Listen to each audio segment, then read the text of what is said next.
of having some delays, but hopefully we can get him in this Wednesday to talk about his product and maybe some things that we can do to help him move it forward.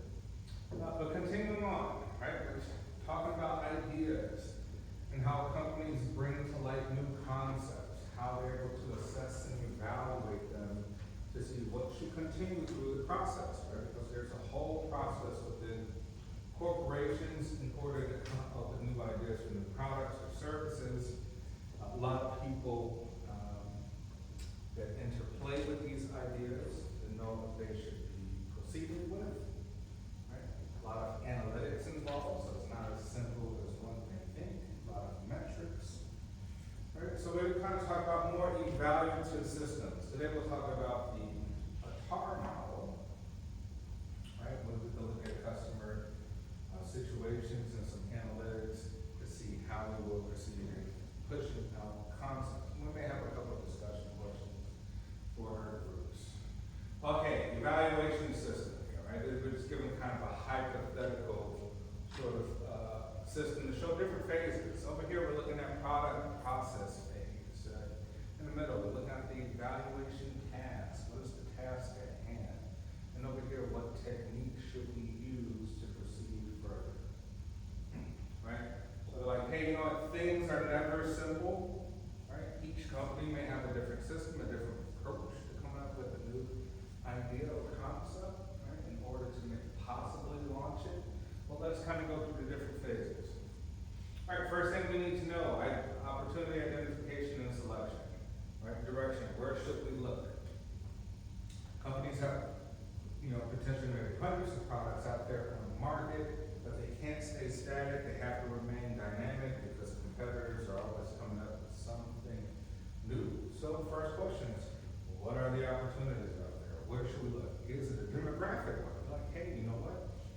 Children have become young adolescents, right? Adolescents have become young adults, so maybe it's an age demographic thing, right? Or maybe we should position ourselves to focus on children, toddlers, adolescents, young adults, or maybe older individuals, right? But time never ceases, right? So maybe it's there. Maybe we should look there. It could be an economic situation, like, hey, the economy's really good or really bad. So we should maybe provide a cheaper, more affordable alternative to some of the products that we actually have.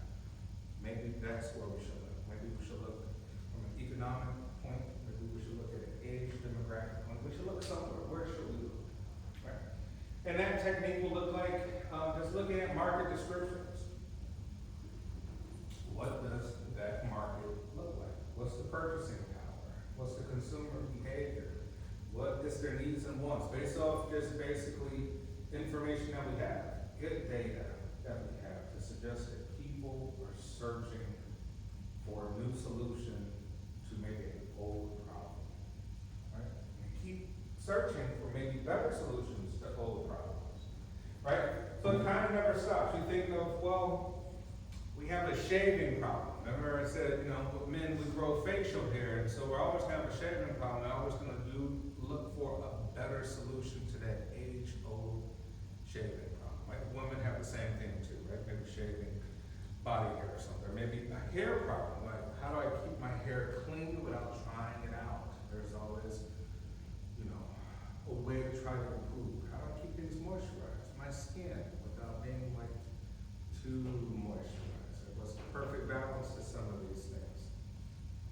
How do I, organic foods that are affordable, right?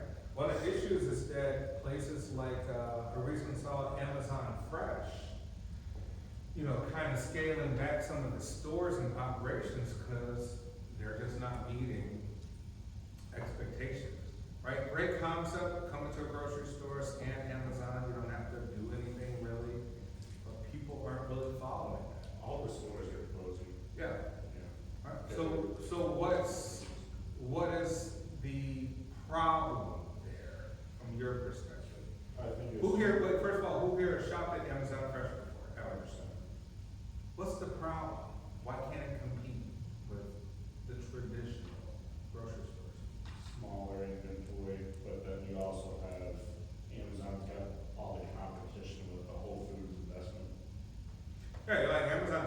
itself, it owns Whole Foods, right? But is it just, they're not like adapting the prices because Whole Foods is expensive.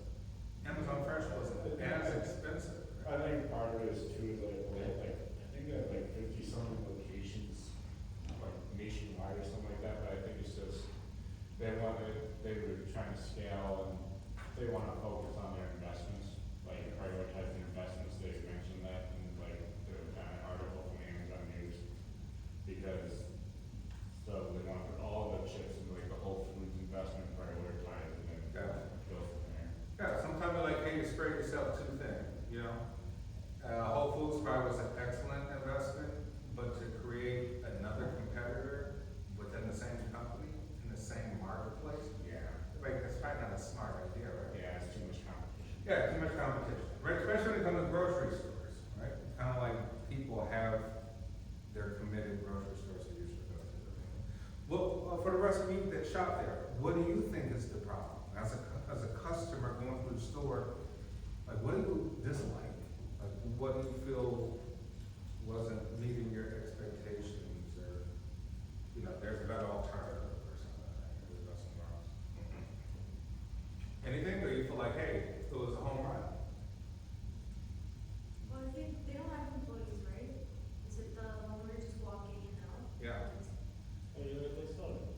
They have few, right? They have few employees, but they have the customer service center where you can do Amazon related stuff there too, and maybe you can talk to somebody. That was nice to do the Amazon returns. Yeah. Well, was there anything that you like, hey, you know? Well, I personally think it's because of, like, not having employees. Not having like traditional, like in a traditional sense, right? Like someone that you always visibly see that can help you out. I know they're trying to be, like, innovative and stuff, but, like, I personally, like, I think I always would rather treat with a person instead of Technology, technology. right? You're like, okay, maybe they went too far with the technology, right? Maybe there's a fine line between shopping for groceries, because it's such an ancient practice that we've been doing, and we expect human beings to be in the marketplace as support systems. That's just in our mind. To try to just revamp that, right? It's a very difficult process, right? Even if it's just perception, like, hey, it actually might be more convenient, but the perception is weak, the perception is bad, right? Okay, so and that's an idea, right? So like, hey, where should we look, right? Amazon looked somewhere, they found Whole Foods, but then they also wanted to integrate all the modern technology conveniences that Amazon provides, using all the technology that it owns and supports. And they thought they should go with Amazon Fresh, but maybe not the greatest idea in the long term. They're competing with themselves. So maybe whoever was, you know, coming up with that concept would say, hey, A, do we start from the bottom, create our own grocery store? B, do we just buy an existing grocery store that's already out there, right? They bought Whole Foods, which already existed, already had real estate, right? Already had the systems in place to support operation. But trying to build a grocery store from the bottom up, completely different process. And maybe not even the best idea, right? Because you're like, people usually go with what they know. But if you're offering something new and innovative, that's a challenge, is actually getting people to see the value in it. Hence why a lot of people haven't been Amazon Fresh. Yeah, it's just, everybody's been to Jill, Mariano's, Trader Joe's in the class, right? You're like, Amazon Fresh, like, what's that about? It's hard to get someone to try those things. And especially maybe demographic too. You're like, hey, you know what? Who's shopping for groceries a lot? Who lives in the grocery store? Older people. They live in the grocery store. So the grocery store doesn't have that warm, inviting, human experience. People are like, this place sucks. Because there's no one doing the flowers like I usually see at Mariano's. There's no one in the wine section. There's no one giving out samples I can sit and talk to, right? There's just not this is just a grab and go place.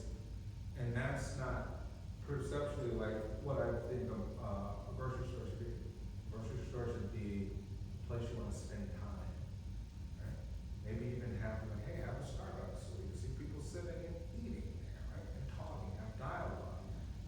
the environment. So yeah, so even with that concept generation, like, a missed mark. Somewhere in that process, someone should have stepped in and say, I don't know if this is a great idea long term. Maybe we should integrate the technology as an aspect of Whole Foods in a smaller area to experiment to see if it will work, as opposed to creating a separate grocery store. Okay, and then from there, our next phase for our product process, or idea, concept generation. So then we go to initial review. Is the idea even worth screening? Everybody has ideas. Wonderful. Everybody's coming out there. Hey, what about this? What about that? What about this? Shooting emails. I'm thinking this. Hey, I just recently saw this. What would you thought of that? We have a pool of people who say, should we even entertain that idea? Right? Because some ideas are like, hey, that's stupid. That's totally unfeasible. Right? Unrealistic, too expensive, not really different in any sort of way. Right? So like we have to pick out ideas to say, okay, that one's interesting. That idea, there's something there, right? There's a there, as it would say. Right, and then we will screen that.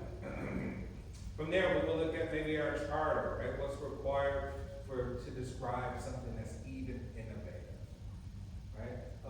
Here we might have other ways we evaluate immediate judgmental responses, right? Once again, maybe that's a stupid idea. That's unrealistic, too expensive, et cetera, et cetera. Preliminary market analysis, right? There's some basic data and say, hey, can it support that idea? Can the market not support that idea, right? Depending on who our suppliers are, like that's just not gonna work, right? And then maybe even some concept testing. So like even within the corporation, you can get kind of polling to see who votes for what, some kind of pool together to see who's more accepting of ideas versus others, and kind of a ranking system. Our next phase, we have the concept and project evaluation. Here we have a full screen evaluation. Hey, should we try to develop it? Right? Here we evaluate using checklists. Does it meet criteria that we think is innovative? Does it meet criteria that we think would actually produce some sort of revenue for a corporation? Right? Some profile sheets, some scoring models. How does it score on different sort of dimensions? Okay, after concept and project evaluation, then we have development phase, right? We start pushing things out. We're developing. We're like, hey, how far along are we in the progress of making this a reality? Have we developed it? Yeah. If not, should we try to continue? Like, we're getting feedback within the company. Within the company, like, I don't know, there's been a bunch of potholes. So what are the potholes? What are things that are stopping? We found out it's way too expensive. Actually, there's a part that we can't get from the supplier. We have to get a new supplier. We have to wait and push it out 2 more quarters before we can launch. Should we proceed? Should we stop it? Is it becoming too much of a burden to our bottom line? Right? So from there, we can use those evaluation techniques of just like testing, concept testing, prototype, protocol checklists, right? And the product use test. We got people in the company actually use it and test it.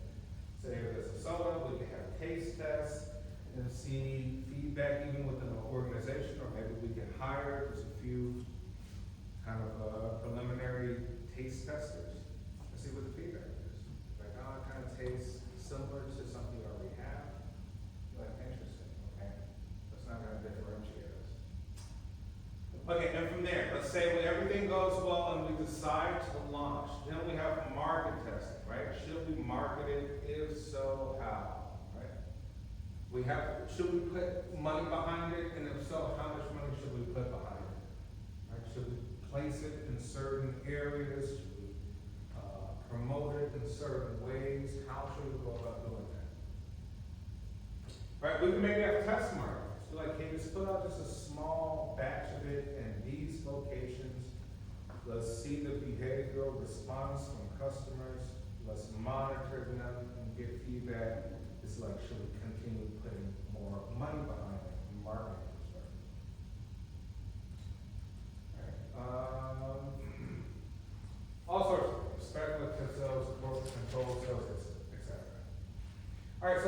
stage screening, right, assessment. So even think of for your ideas. Like, is it really unique? Like, why is it so unique? What would make this item unique compared to what previously existed? Or is it easily copied by competitors? Like, oh man, if the competitors can just easily copy it, maybe it's not so unique. It just becomes general once everybody's able to replicate it. Okay, does it meet a customer need? Remember we say, hey, we can have a ton of innovative things, but it may not be a demand out there at all. There's no real need for film, it's just a cool idea, right? And even some of the products that you presented in front of the class, you're like, hey, really cool ideas, but I never heard of it. Well, I never seen it, promoted in some actual broad market, right? Some of these cool ideas, even like the JBL headphones, right? You can like, hey, guess what? That's easily replicated by competitors. JBL headphones for children. All right, everybody could just make headphones for kids. Sony could do it, Apple could do it, Samsung. So what's, really like, what's the real uniqueness there, right? Might be a challenge. Or you're like, hey, the uniqueness is that we want to grab the market early and become a market leader. And we know that it's easily replicated, but we don't care. We still think that we want to be the first to market. And there's the value of being first to market. Okay, feasibility. Can we develop and launch it? Usually, technology, that's where you kind of have a lot of potholes with that, right? Not every technological development is feasible. Impact. How will our firm be effective? Remember, if you're making just all sorts of products and they don't relate to what you previously made, or they maybe have diluted or diminished the perceived value of your brand, you've actually hurt your company with a new product. Now, customers don't see you the same, right? They see you as something else. Hey, I like your technology company, but it seems like you're giving into this, right? So that's actually part of my first question. What companies do you think have diluted their brand by the introduction of some new products that they pushed out? Right? What companies do you think have diluted their brand by introducing certain products? Maybe they're completely unrelated products. Right? You could think of maybe product companies that went into financial markets and they start promoting things there, right? GE is kind of a good example. Like General Electric makes all sorts of things. They make motors for airplanes and they make refrigerators and dishwashers and all this, but they also have GE Financial. And GE ended up buying, I believe, NBC at one point. So like, oh, okay, wow, GE went into media and also into financial services. Did that harm the perception of GE? Like, no, actually, no. Because GE was always seen as very high standard, but generic, useful products that customers are like, okay, that's cool. GE can kind of do anything because they're general. General Electric. Anything general. Like, they can kind of do anything. Maybe there's a threshold though, like, right? Maybe even think of Disney. Like, I don't know, Disney. Certain things you may have tried to dip your toe in may have harmed you from a brand standpoint. Right? So think of this. I'll give you a couple minutes to talk about this within your groups. So maybe think of a couple examples where companies have kind of diluted their brand by getting into different product spaces with new products. Or services for that matter.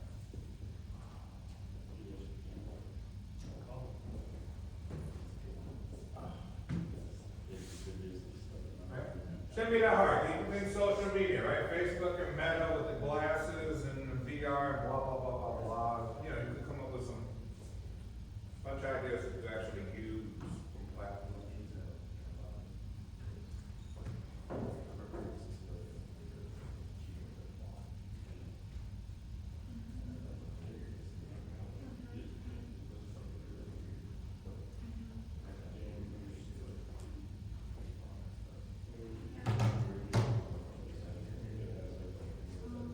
think of why it diminished, like, give us a reason why you think it's diluted the brand. Little TV shows, the biggest one being making it up seasons, and it just gets so bad. And so, I do. I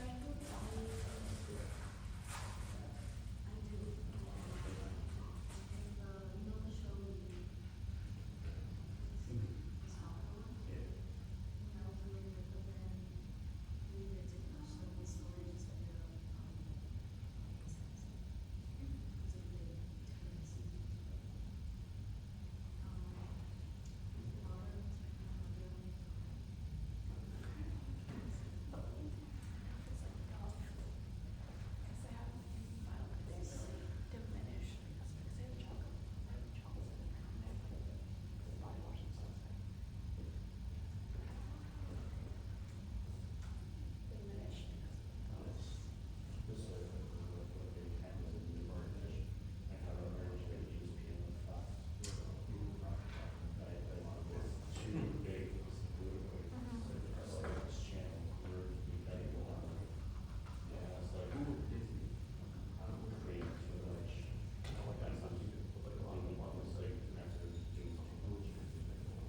Because Fox, so it's a lot of movies, it's Fox broadcasts a lot of football and basketball, and it's not just. That's probably another thing is like combining College, streaming. as we call it, like, doesn't they always don't- work. Like, Fox will do NBA, but they do college ball. I don't know, Not for ball, Columbus. a lot of college. Like, I they get do that like, idea. Baseball too, I think. They do, I mean, yeah, they do baseball, Blue I Jays, was just see. thinking, like, combine with the live, it's gonna be watched over there, because I don't like seeing, like, I mean, when I go to Disney Plus, I expect to see like all Disney stuff, Variety. like, that I see Yeah, really good yeah. shows on there. Like, Like, one man, like, summer splits, they do both of them, one man do it, and they do it, and another one they do some use. Yeah. That's all it's about.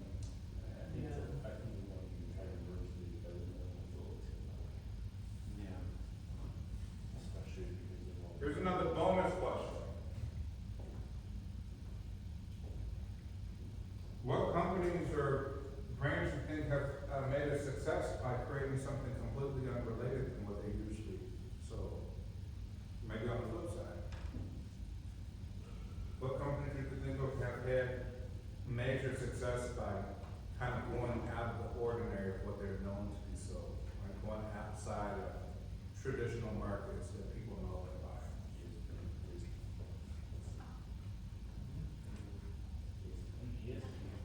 And how do you think they did it?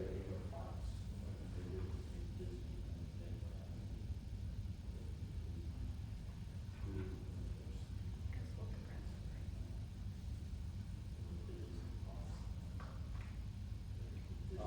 Disney Plus makes me work. Yeah, Disney owns this, you know, like, Disney Plus makes me go together. Yeah, that's what I know is ESPN plus Disney plus and Hulu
hey, the integration between Fox Sports and ESPN, like, how do we do this? If we're working on maybe even trying to build subscription-based services, do people get a bundle premium on ESPN, get access to all the Fox stuff, or is it vice versa with Fox? How do we kind of segment too, like what sports on Fox Sports versus ESPN, and who's the different audience? How do we merge those two? Are they confused now? Right, very difficult. So inevitably you felt like it was a bad move to try to integrate the two? I think so, also just kind of because like a lot of like the sports, like ESPN will do frequently, there's also competition from like, They overlap. with like NBC or Prime Video or something like that. Okay. Where you're now getting like people that are broadcasting on platforms that are normally not on TV, Yeah. like the on demand, but maybe there's too much of a conflict with on demand, like Prime Video. And think about it, you're like, well, if you're having those discussions within the company, you're like, hey, let's buy out Fox Sports, but let's dissolve Fox Sports and integrate it into all ESPN. Yeah. You know what I'm saying? Let's dilute that name and kind of get rid of the name and integrate it into just ESPN. So everyone can focus on one thing, which is now a broader marketplace, right? Maybe that's more innovative. That's kind of like the Amazon example. Whole Foods, Amazon Fresh. You just like put a tiny Amazon Fresh area inside Whole Foods. Make sure you have two separate.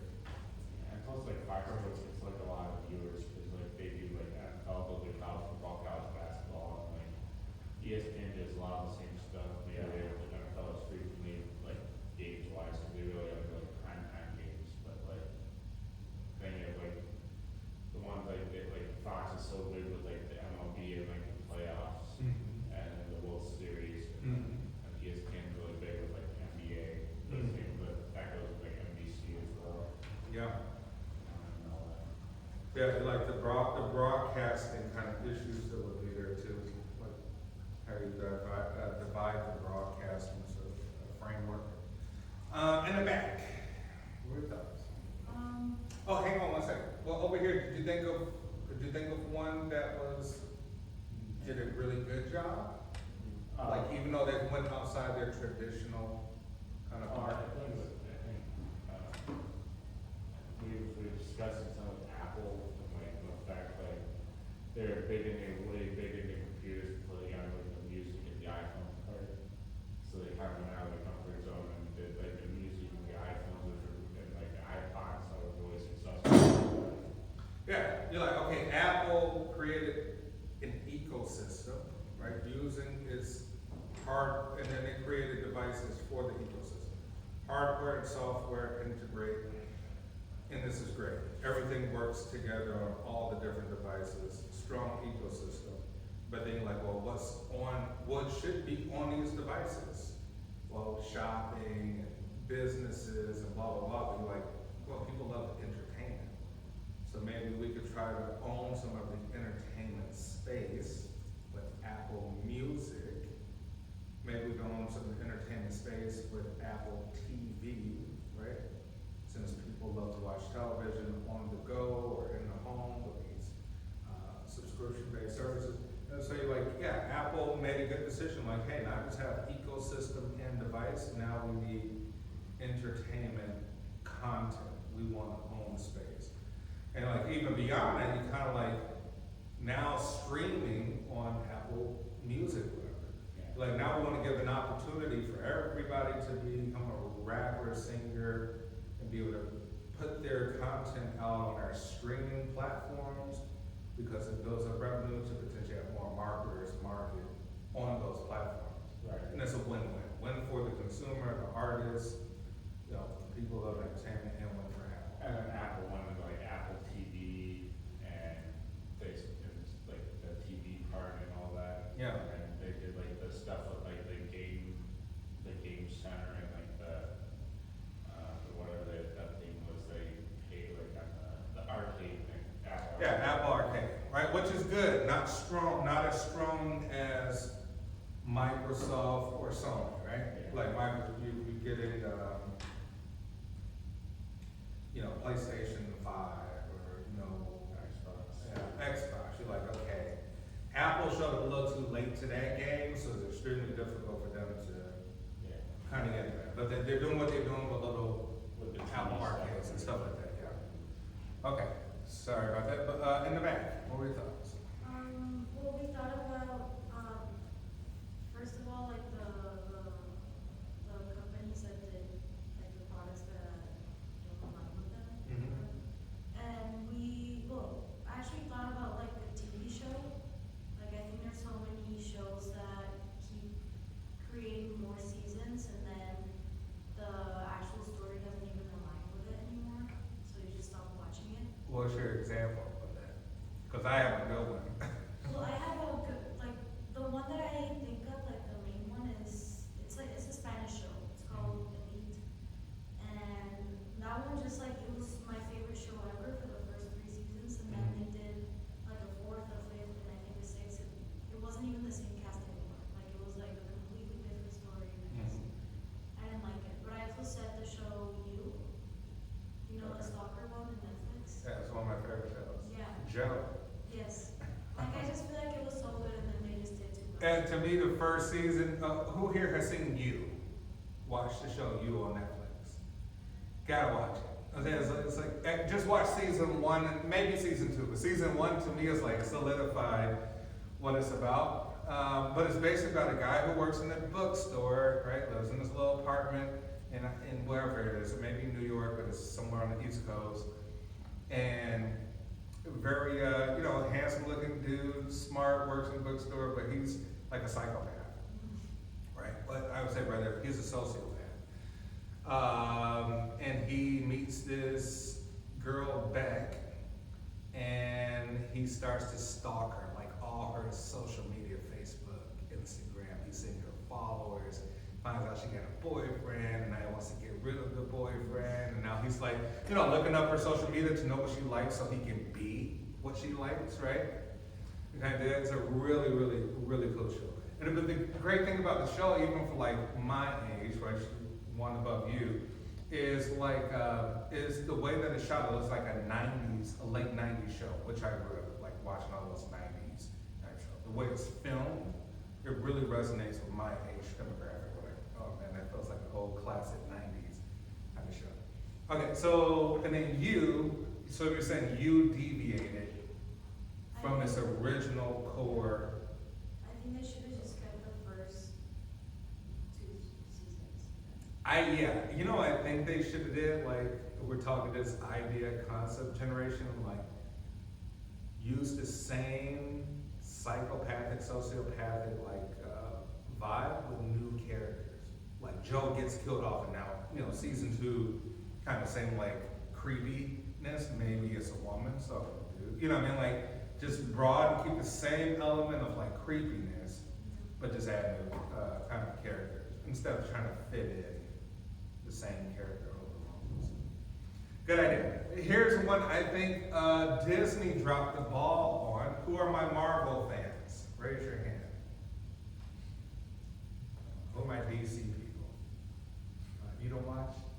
I don't Marvel, I just prefer DC. Okay, but you still watch Avengers, Yeah. Captain America, and Iron Man. Right, so you're like, well, Disney and Marvel decided to like air in between all the big blockbuster movies, right? Doctor Strange and Avengers Infinity War and Endgame. You're like, okay, until the next blockbuster movie comes out, we have to create little tiny shows that keep up with the storyline. You're like, come on, I don't watch all of Wanda or something like, you know what I mean? Like, I didn't see all that. So when Doomsday comes out, I'm like, okay, hopefully I know everything, right? I kind of watch a little bit of Loki. And even if I haven't watched it, I'll just go back and see the plot, right? Go on YouTube and see 10 minutes of like everything that happened, right? Kang the Conqueror, right? All that stuff. But it kind of creates confusion because you're like, okay, when the blockbuster movies come out, the ones that make billions of dollars, you're like, the plot has to be understood by everybody. You will like that, right? If not, you're like, what just happened? I'm lost. Who was that? I will say, I did see Deadpool and Wolverine the other day. Anyone say that? Excellent. Excellent. Super funny. Super. Okay, sorry. That was a tangent. But, okay, now could you think of a company where it worked?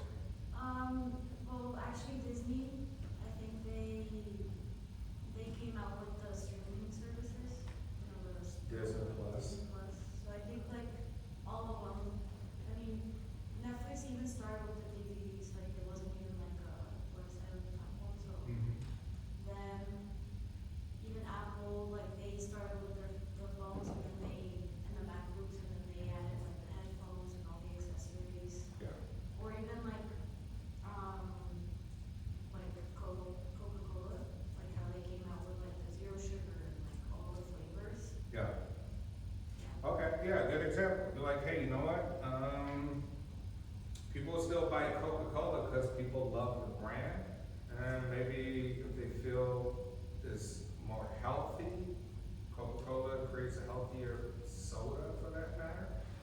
Hey, that's a home run, right? People still love the image.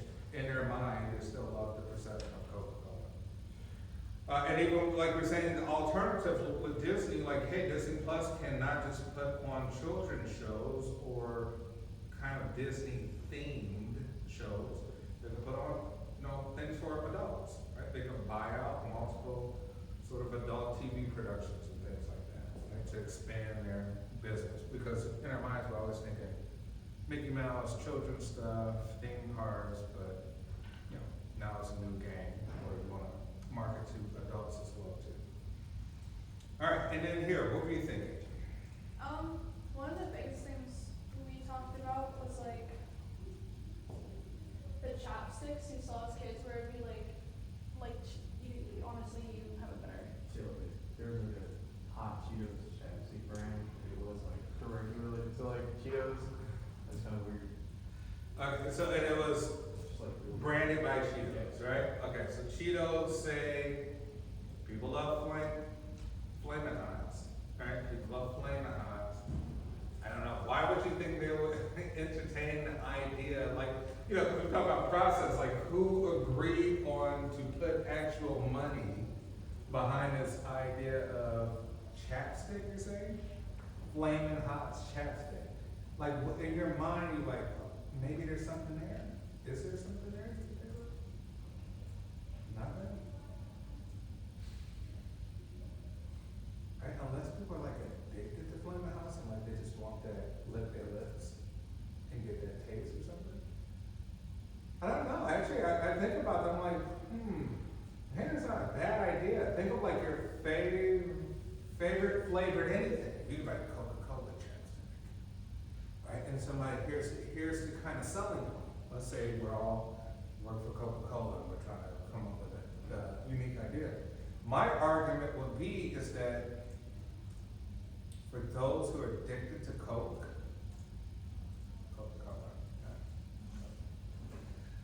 that but want to be healthy, they can satisfy their craving by licking their lips or just having that flavor on their lips without drinking the entire Coca-Cola, right? So like it could be an argument there to say like, hey, you know what, maybe it's a decent idea, right? But I would just think it's completely like out of left field. Could you think of a company that hit a home run by going outside the box? One of the ones that we talked about in another class that I had was Dove with their skincare products that are made of chocolate.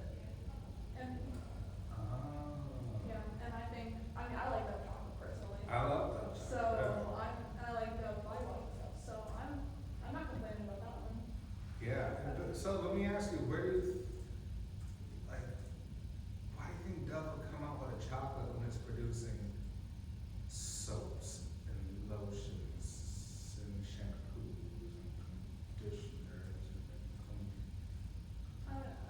Honestly, like conceptually, can you think of something like, hey, that actually, I don't know, Dove is viewed as some sort of silky smooth thing, concept in people's mind that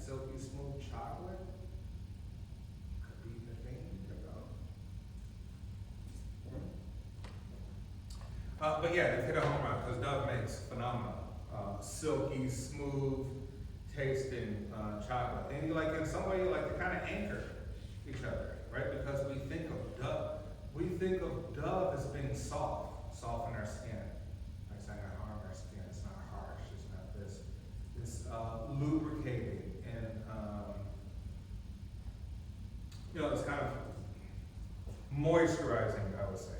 And then the concept of mine, chocolate is also sort of a moisturizing thing as a construct. All right, good examples, right? Because we're like, hey, you know what? Sometimes it does make sense. Maybe it seems out in left field and it's like, it doesn't make sense, but then you really start to think some things do tie into each other at some point. You're like, at what point does it tie in? And should we proceed with that construct? Okay, all right, obvious things, impact. How will our firm be affected? We just talked about maybe hurting the firm's perception, the brand, or improving the firm's perception.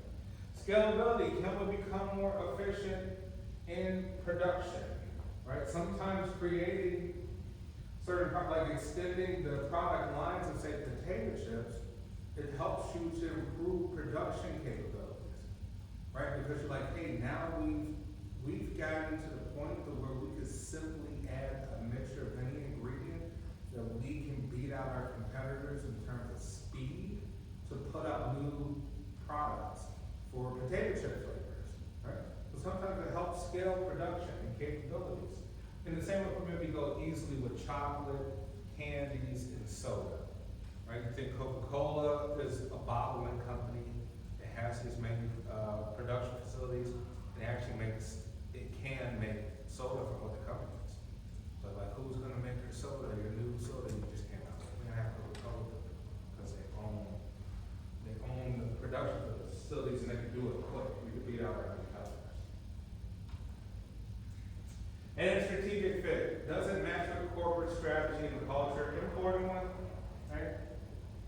You do have a culture and it would impact your business overall, the type of employees you have, right? The perceptions that employees and even customers may have, the culture, right? How things are done, the ethics, right? The ethics within the company. Sometimes you take on new products and you kind of bending your ethical rules and then you kind of revamp all of that and go from there. All right, here's an example of idea screening by Unilever. Unilever is like Procter & Gamble. Unilever produces all types of household items, cleaners, detergents, right, little tools for the house. So Unilever requires that a brief be written for each new idea under consideration, including a few things. One, the customer need. Right, so coming out with a new idea, like, do people actually need this particular thing? One thing I do like that I do think is innovative, but really not innovative, but in some ways still is the detergent pods, like a Tide pod. I've really become accustomed to just simply saying, I have a preference to put in one Tide pod, not worrying about measuring, not having liquid to spill, liquid to drop, not waiting 20 seconds to get all the liquid out of the container to clean the clothes, putting it back on the cap. I'm like, wow, this is innovative. And I'm like, it works very well, right? So Unilever even takes on some of those with some of this detergent products. So is there a customer need? Could be, right? Technical specifications. Can it be done? The various chemicals that are available to put things together. Ideal solution, right? Some of the benchmarks and standards that the company uses. Some must-have, some minimum requirements, right? Things that you have to meet at a minimum in terms of customer expectations, or just maybe even cost to do, to continue with the idea. And there's some obvious killers, right? What might cause it to fail? Is it the suppliers? Is it the cost? Is it the lack of marketing budget? Is there some sort of weak point in the system that could kill the idea at some point? Right? And then known knowns. you have known knowns, you have known unknowns, and you just have the unknown itself. Like, what do you already know, right? If we already know a great deal of information, makes it a lot more easier.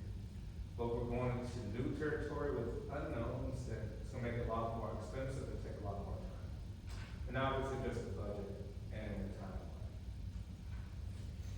Okay, we'll pick that up on Wednesday with our risk payoff, matrix. Let me pull up our blurbs.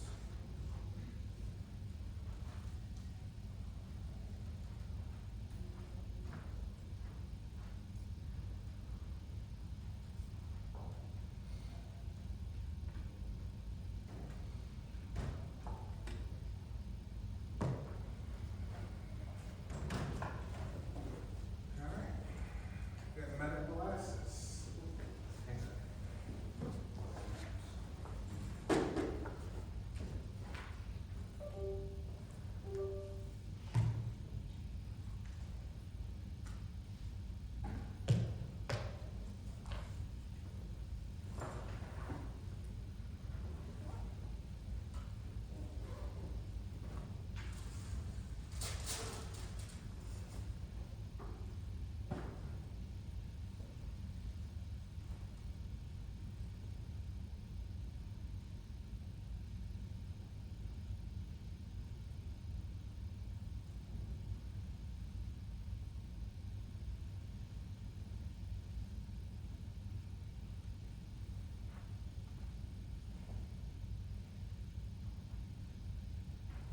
Alright, we got Angel with medical glasses.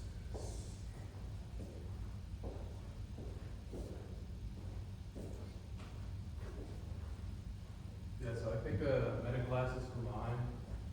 One of the main reasons I pick it is because like I've seen it like way more commonly used now, especially like between like younger kids. I went to a tournament in Milwaukee, Wisconsin, and then I saw like a bunch of kids while they were playing volleyball just having it on, kind of like recording. One thing it's used for is obviously kind of just like hands-free kind of content creation. It's designed just to be like regular glasses. And now after I made this presentation, I realized they also partnered with not just with Ray-Bans, but they're also with Oakley now. So they got like Oakley sunglasses that has like the film and everything, and it still records. Kind of for more, adventure seeker Yeah, type, so active. So like if you're like fishing in the sun or whatever, you kind of got that sunglasses, right? The cost per unit for just like these regular ones are $135, and they sell for $300, so it's almost like double what they pay for them. So it also integrates AI, so you could just like say like, hey, Meta, what's in front of me, and it'll tell you like what's in front of you, which is pretty cool. Then the reason it's like so popular is because like Meta's already known for like one of their VR sets, owning Facebook and stuff like that. So it's been something that's kind of like backed up by other stuff. Okay, and two, you know, I've been seeing a lot, Angel, is, a lot of people on social media who do the, like, prank videos, right? Like, Exactly, yeah, they're like using, you know, they're obviously not holding up a camera in front of Yeah. people's face to get them, so they're wearing a lot of times Meta glasses to capture all that content and post it. Yeah, it's probably like one of their main concerns as far as like privacy goes. You know, you're like recording without knowing, and then obviously it shows like on like the right side, or like, show like a white light, but now they're coming up with things to kind of like block the white light and still record. So And pretty fashion. yeah, Right. Do you know, like, what's the main challenges here? Like, why hasn't, like, nobody in this class owns medical glasses, right? So, I'm like, why is it, like, really taking off? I guess it's like almost like everyday use, kind of like struggle, right? You got your like your regular glasses. One thing they're trying to do now is like have you have prescription medical glasses, which you can do, but that's like way more expensive. So that's probably what like stopped people who already wear glasses to wear them, because they're like, I better just have prescription glasses. Okay, so like, the utility of it hasn't reached a point that we would need it Yeah. that much to pay that, money for, but maybe in the near future. you know. In comparison to Apple's glasses, anything, you know, like, what's the difference? Just probably like the quality, honestly. Like from what I've heard and like what I've seen with like the kids that wear it and all that, they love it because it's like the quality on it. Like with the Apple ones, they're like really thick. These are just like regular Yeah. glasses, they're not adding anything to like add a speaker to it, it's just the glasses frame from the regular iPhone. Yeah, so Apple's message is just not as attractive physically. Okay. And remember, first to market, right? So like, even though Apple is worth more, you know, than say Facebook or whatever, like Apple is just, like Facebook just got there first, and so it secured the suppliers and people needed to come up with something that's very attractive, integrated with the technology. So first to market usually is a really powerful, place to be. Okay, excellent, great job.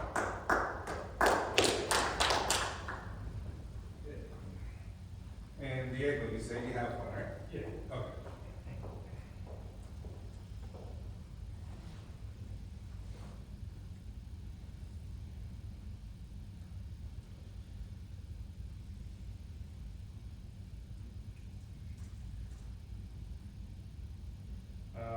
Did you send it recently? A little bit of everything, actually, I did. Okay. Yeah, I got your one from the other class. Let me know if you sent it.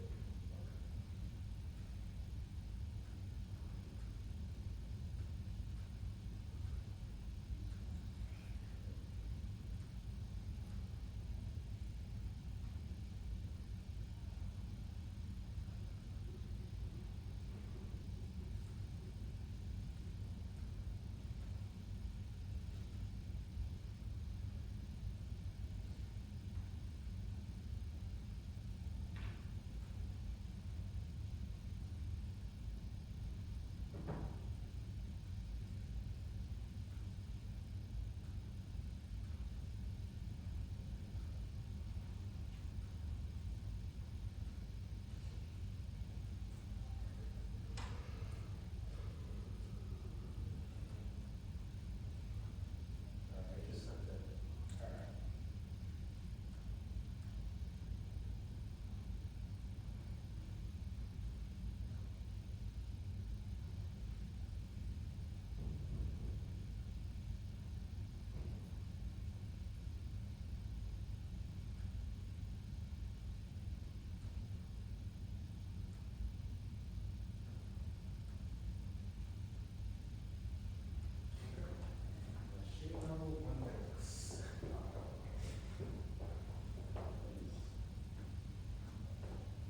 It's funny enough too, because we were just talking about, interesting products.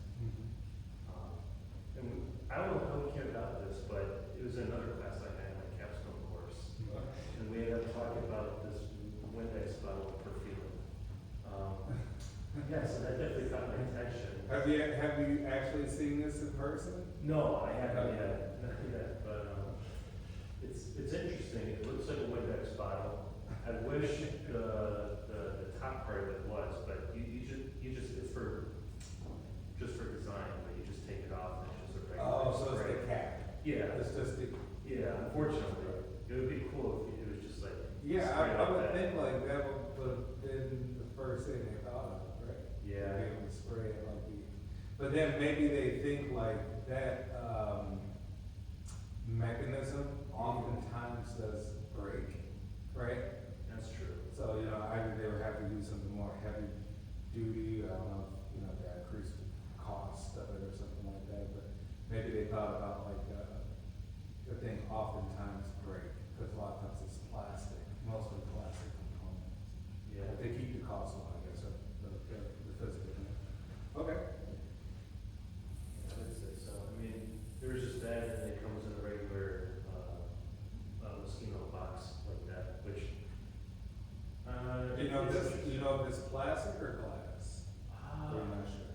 I'm not sure exactly. I thought it was plastic or maybe like, not glass, but like a more solid rubber material. Yeah. Something like that. Acrylic or something. like Yeah, that, it was something like that. Okay.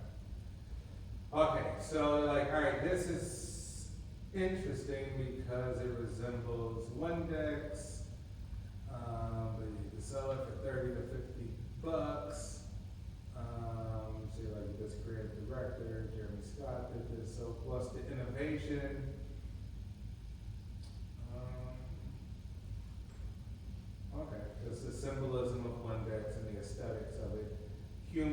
funny, so it may lead to at least some conversations of it, right?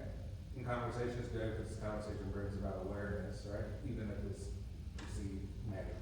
Definitely.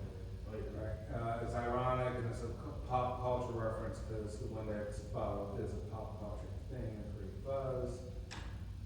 You're like, hey, this is interesting because maybe you want to bring more attention just back to the brand. So you're like, hey, let's launch this like buzzworthy thing, even though let's say people don't buy a ton of it. Yeah. Like, let's get conversation going so that people can go to our website, look at it and may see other stuff new that we offer too. So that could be part of the strategy. All right, so fashion forward customers who want unique and status signaling, that's important. All right, especially if you're out in public and you actually use it. You're spraying like why are you spraying Windex on your body like that, right? So strong social media virality and demonstrate how luxury brands innovate through concept, storytelling, not technology. Like, see, like here is not necessarily technology, that's probably a simple contraption. Yeah. These days, just a capsule, just traditional spray, like it would be with any other kind of cologne or perfume. But like it's a story behind it and the concept that makes it unique. All right, so this one's good. You say reinforces brand identity, it's bold, it's unconventional, it's playful, shows a value of emotional differentiation in mature markets. Illustrate how low technical risk but high marketing impact innovation. I think it's great. I think it's really innovative because you're like, you don't have to actually technically change much other than just branding. Yeah. Right? Just slapping miniature Windex labeling on it with the fake cap, put it inside of some sort of bottle or some sort for it. And inevitably it's something new, right? It's a new product category, something that makes a cultural reference for the most part. Okay. Would you buy it? Honestly. Like if it smelled good enough, would you say, I don't care that it's in this Windex bottle, I don't care that it's in there, it's a good smell? Or on the flip side, let's say one would argue against and say, okay, if you're serious about promoting this as something that smells good as a cologne or perfume, that even if it smells ridiculously beautiful, that the bottle and the imaging in people's mind will change how they perceive the smell. Yeah, I mean, if it smells good, I would definitely purchase that. It's not too expensive. I saw it was a little more like, not almost $100, like on the actual Moschino website. But like other places, yeah, between 30 and 50. I don't think that's too expensive in my opinion for a good cologne. Yeah. But I definitely would, and it's interesting. I would definitely stand out with this. I just pulled that out. People are like, hey, what do you got there? But I mean, definitely, it's just a good conversation starter. Yeah. And it definitely just creates that buzz for Windex, which is good for them. Yeah. Good brand awareness. All right, excellent. Anyone else? Would you buy it if it smelled like competing to your best smelling perfume or cologne? Would you buy this? They're like, no, I'm not buying anything with a Windex bottle. So serious. Who here would not buy it just for the simple fact that it's inside of a Windex bottle? See, I think I would have a problem with it, right? Because this, like my perception, it will always give me like a little ick, right? I'm just like, that's weird, right? Because, I think of cologne, I want it to look opulent and luxury. Like I want that bottle to be up on the shelf and just like, ooh, nice. And then I gotta have this, like maybe I'll have it and hide it. Like I'll spray it on, but then like, I'll never let nobody see it. Like, dude, spray yourself with a Windex bottle or something like that, right? So yeah, pros and cons. All right, excellent. Great examples. That's it for today. We'll pick this back up on Wednesday. So for those of you who didn't have a flirt, try to have one on Wednesday to share with us. All right, take care.